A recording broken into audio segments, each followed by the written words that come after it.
کہ آپ نے یہ مسئلہ کتاب میں باقاعدہ لکھ دیا تھا انہوں نے، اور چھپ چکی تھی کتاب. میں نے کہا یہ مسئلہ ایسے لکھا ہوا ہے تو یہ تو دلائل تو اس کے خلاف ہے، وہ میں نے دلائل لکھ کے دے دیے. تو حضرت نے ایک دفعہ وہ دلائل پڑھے، انہوں نے فرمایا بالکل صحیح لکھا ہوا ہے آپ نے، تو اگلے ایڈیشن سے احسن الفتاوی سے وہ کتاب سے وہ مسئلہ نکال دو، اس کو چینج کر دو. سمجھ رہے ہیں؟ بہت مشکل ہے سمجھانا. حضرت نے فوراً حکم دیا کہ یہ جو میری کتاب احسن الفتاوی میں یہ مسئلہ آ چکا ہے، چھپ بھی چکا ہے، تو ایک پرچی لکھ کے دے دی اپنے ہاتھوں سے کہ اگلے ایڈیشن میں اس مسئلے کو تبدیل کر دیا جائے. یعنی میرے بارے میں کہا جیسے انہوں نے کہا ہے جو لکھ کے دیا اس کے مطابق اس کو کر دیا جائے. کتنا آسان ہو گیا نا. اچھا کمال کی بات ہے کہ اگلا ایڈیشن چھپنے سے پہلے حضرت کا انتقال ہو گیا تھا، تو میرے پاس وہ تحریر حضرت کی لکھی ہوئی موجود تھی. پھر میں نے بڑوں کے سامنے پیش کی، میں نے کہا یہ حضرت کا ایک ثبوت ہے میرے پاس ان کی رائٹنگ میں کہ انہوں نے کہا اس مسئلے کو چینج کرنا ہے. تو بعد والوں نے پھر الحمدللہ وہ بولتے کیوں نہیں چینج کر دی. تو کتنا آسان ہے نا. تو ہمیں بھی اپنے اندر لچک پیدا کرنی چاہیے. بھئی سامنے والا صحیح بات کہہ رہا ہے تو ٹھیک ہے مان لو، اس میں کیا مناظرے اور کیا خام خواہ کے کھینچا تانی کر کے آڑا ترچھا ٹیڑھا میڑا، پھر اکابر کا مسئلہ بنا لینا، پھر علماء دیوبند کا مسئلہ بنا لینا، پھر نعرہ تکبیر، اور پھر یہ جو ہمارے یہاں حساب کتاب چل رہا ہے. تو لچک پیدا کرو میرے بھائی اپنے اندر. اگر غلطی ہے تو ہے، اس میں کیا ہو گیا؟ نہیں آ رہی بات میرا خیال ہے. تو اس میں کوئی اتنی بڑی ٹینشن لینے کا نہیں ہے. مسئلہ سب یہ ہوتا ہے جب آپ تھوپتے ہو نا اپنی رائے دوسرے کے اوپر، پھڈے پھر کھڑے ہوتے ہیں. تھوپنے کی اجازت نہیں ہے. مثال کے طور پر میں حضرت کو لکھ کے دے دیتا کہ یہ مسئلہ ایسے نہیں ایسے. حضرت فرما دیتے کہ آپ بچے ہیں، آپ کو دلائل نہیں سمجھ میں آئے، اس کا جواب ہے، ان دلائل جو آپ نے لکھے ہیں نا اس کا جواب میرے پاس موجود ہے، کسی اور وقت میں بتا دوں گا یا لکھ دوں گا. تو بس بات ختم ہو جاتی. اب میں پھر جا کے پھر پرچی پکڑاتا، پھر میں حضرت کے خلاف کلپ بناتا، دیکھو میں نے تو یہ کہا تھا پھر بھی رجوع نہیں کیا، یہ تو ہے ہی ایسے. اس سے کیا پیدا ہوتا ہے؟ فساد، اختلاف، پھڈے. بھائی اپنی رائے دلائل کے ساتھ بیان کر دو، اگلا مان لے ٹھیک ہے، نہیں مانے تو بھی کیا ہے ٹھیک ہے. تو اگلے کو بھی چاہیے کہ مان لے اگر دلائل ہے. تو اس لیے رجوع کرنے میں کوئی انسان کو تکلیف نہیں ہونی چاہیے. اور رجوع کرنا اس کی علامت نہیں ہوتی کہ آپ جاہل ہیں. بڑے سے بڑے علماء سے بھی بیان کرنے میں غلطی ہو سکتی ہے، بڑے سے بڑے علماء. تو رجوع کرنے میں کوئی یہ اس کی علامت نہیں ہے کہ آپ جاہل ہیں. رجوع کرنے کا مطلب یہ وہی اس وقت آپ سے ایک رائے بیان کرنے میں غلطی ہوئی تھی، اب آپ اس غلطی سے رجوع کر رہے ہیں، تو اس سے عزت داروں کی نظر میں آپ کی عزت بڑھتی ہے، کم نہیں ہوتی. سمجھ میں آ رہی ہے بات کہ نہیں آ رہی؟ ابھی دیکھو میں نے ایک بیان کیا تھا کہ جو لوگ دو جماعتیں کراتے ہیں نا مسجدوں میں، تو اس بارے میں ہمارے پاس صرف ایک ہی حدیث ہے کہ نبی کے دور میں ایک دفعہ یہ عمل ہوا ہے. تو امریکہ میں ایک مفتی ہیں، عالم ہیں، مفتی عثمان صاحب، انہوں نے ویڈیو بنائی اور پھر انہوں نے دلائل دیے کہ نہیں اور بھی حدیثیں اس بارے میں ہمیں ملتی ہیں. تو پورے ایک انہوں نے ریکارڈنگ کر کے یوٹیوب پہ ڈال دی. وہ بھی اچھے عالم ہیں، ان کا مقصد بھی کوئی توہین نہیں تھا. انہوں نے کہا ہم 1 سال سے آپ سے رابطے کی کوشش میں تھے، آپ سے رابطہ نہیں ہو رہا تھا، رابطہ ہوتا تو ہم ویڈیو نہ بناتے. یہ تو طریقہ ہی نہیں ہوتا نا کہ کسی نے کوئی بات کی ہے تو آپ پہلے اس سے رابطہ کر لو بھائی، تاکہ ہو سکتا ہے وہ خود ہی رجوع کر لے. لیکن انہوں نے کہا ہم نے بہت کوشش کی، نہیں ہوا، تو ہم نے ایک ویڈیو پھر یوٹیوب پہ اپلوڈ کر دی. تو 1 سال بعد ان کا مجھ سے رابطہ ہوا، تو وہ ان کے دلائل میں نے دیکھے، میں نے کہا واقعی مجھ سے غلطی ہوئی ہے. دور نبوی میں اس کے اور بھی واقعات ہمیں ملتے ہیں. باقی مسئلہ کیا ہے وہ پھر میں نے کسی اور موقع پہ بیان کروں گا، دوسری جماعت کی شرعی حیثیت کیا ہے. تو میں نے فوراً کلپ ریکارڈ کروا دیا. میں نے کہا بھائی وہ جو میں نے بیان میں کہا تھا صرف ایک حدیث ملتی ہے، تو بعض علماء نے بتایا کہ اس بارے میں اور بھی حدیثیں موجود ہیں. تو ختم ہو گئی بات. اب آپ کہو نہیں، یا میرے شاگرد بولے نہیں، جو ہمارے استاذ نے جو بات بول دی وہ پتھر پہ لکیر ہے، تو اس سے پھڈے بازی کے علاوہ کچھ بھی حاصل نہیں ہوتا. سمجھتے ہو کہ نہیں سمجھتے؟ اچھا میرے بھائی، ہمارے جتنے بھی اکابر گزرے ہیں جنہوں نے بہت زیادہ دین کا کام کیا ہے، انہوں نے ساری زندگی میں دین کو اوڑھنا بچھونا بنایا. ہم ایسا کیوں نہیں کر سکتے؟ ہم تو عصری علوم بھی حاصل کر رہے ہیں. دیکھو دین کو اوڑھنا بچھونا بنانا یہ عصری علوم حاصل کرنے کے خلاف نہیں ہے. آپ عصری علوم حاصل کر کے بھی دین کو اوڑھنا بچھونا بنا سکتے ہو. سمجھتے ہو کہ نہیں سمجھتے؟ مسلمانوں کو جیسے علماء کی ضرورت ہے اسی طرح ڈاکٹروں کی بھی ضرورت ہے، سائنسدانوں کی بھی ضرورت ہے، انجینئروں کی بھی ضرورت ہے، بشرطے کہ وہ انجینئر پھر اپنا ہی کام کریں. وہ یہ بھی بہت اہم چیز ہے. تو ہر شعبے میں ترقی کی ضرورت ہے. تو اس لیے کوئی عالم بن رہا ہے تو وہ عالم بنے، کوئی انجینئر بن رہا ہے تو اسی کو اچھی طرح سے پڑھے وہ. اور اسی کو اپنا انسانیت کی خدمت اور یہ سوچ کے پیسہ بھی یہ سوچ کے کماؤ کہ مسلمان کے پاس دولت سے اسلام مضبوط ہوگا. سمجھتے ہو؟ میں تو جب تاجروں سے ملتا ہوں نا ان کو کہتا ہوں کہ آپ یہ ارننگ ڈبل کرو. وہ کہتے ہیں آپ تو الٹی باتیں سکھا رہے ہو ہمیں. علماء کا تو یہ کام ہوتا ہے لوگوں کو یہ بتائیں کہ دنیا سے محبت ختم کرو. یہی ہوتا ہے نا. 1 کروڑ کما رہے ہو تو 50 لاکھ پہ آ جاؤ. کیا کرنا ہے 1 کروڑ کما کے؟ آپ کہہ رہے ہو 1 کروڑ کو کتنے کر دو؟ 2 کروڑ کر دو. تو یہ تو علماء والی بات تو نہیں ہوئی. میں نے کہا بھائی علماء کا کام ہوتا ہے لوگوں کے دلوں سے دنیا کی محبت نکالنا. دنیا نکالنا یہ علماء کا کام نہیں ہے. محبت تو ہم نکالیں گے آپ کے دل سے انشاءاللہ. نہ 1 کروڑ کی بھی نہیں رہنے دیں گے اگر ہمارے ساتھ رہو گے. اللہ نے چاہا تو اللہ ہی نکالتا ہے ہم کی ہماری کیا اوقات. تو محبت تو 1 کروڑ کی بھی نہیں رہنے دیں گے انشاءاللہ. لیکن کماؤ گے 2 کروڑ. کماؤ گے کتنے؟ کیا ہو گیا بھائی کیا ہو گیا؟ کیوں سمجھ میں نہیں آ رہی؟ دل سے نکالنا ہے جیب سے نہیں نکالنی ہے. ٹھیک ہے. کشتی جو ہے نا کشتی پانی کے اوپر رہتی ہے تو فائدہ ہوتا ہے. کشتی کے اندر پانی آ جائے تو ڈوب گئی. تو آپ نے پیسے کو جیب میں رکھنا ہے دل کے اندر آنے نہیں دینا. جیسے متنبی نے اپنی معشوقہ کے بارے میں کہا تھا کہ میری معشوقہ کی جو محبت ہے دل کے اندر ہے اور تمہاری جو ملامت ہے عشق اور محبت کے بارے میں جو لوگ مجھے ملامت کرتے ہیں وہ ملامت دل کے باہر سے گھوم گھوم کے واپس چلی جاتی ہے تو وہ گھستی نہیں اندر. تو چونکہ محبوبہ کی محبت دل کے اندر ہے تو آپ نے کیا کرنا ہے اس کے الٹ کر دینا ہے.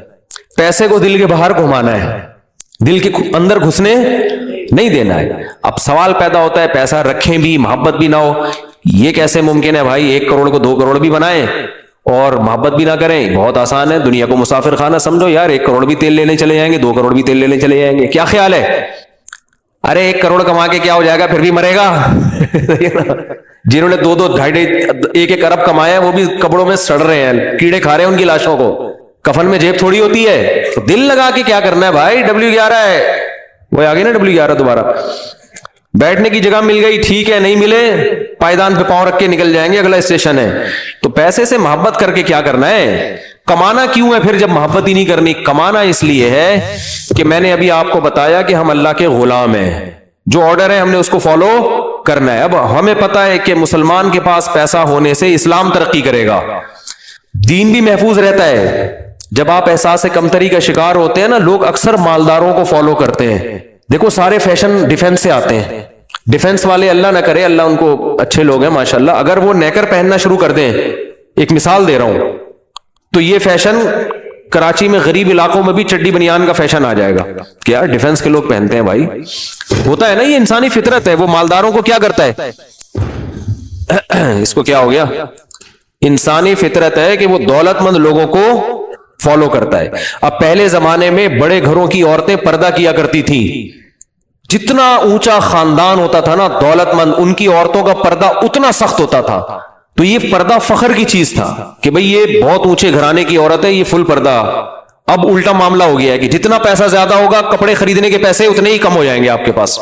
کہ پیسہ بہت ہے لہذا کپڑوں کے علاوہ ہر چیز پہ لگ رہا ہے وہ پیسہ. جتنا پیسہ عورت کے پاس آئے گا کپڑے مختصر ہونا شروع ہو جائیں گے.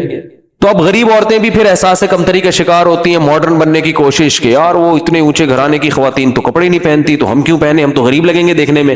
یہ انسانی نیچر ہے الٹا چلتا ہے آدمی. تو اس لیے اگر دولت دینداروں کے پاس دولت ہوگی تو اسلام اس سے کیا ہوگا؟ مضبوط ہوگا. غریب آدمی اسلام پہ چلنے کی کوشش کرے اس کی نظر میں اسلام کی ایک عزت بیٹھ جائے گی. یہ ایک انسانی نیچر ہے عزت بیٹھے گی.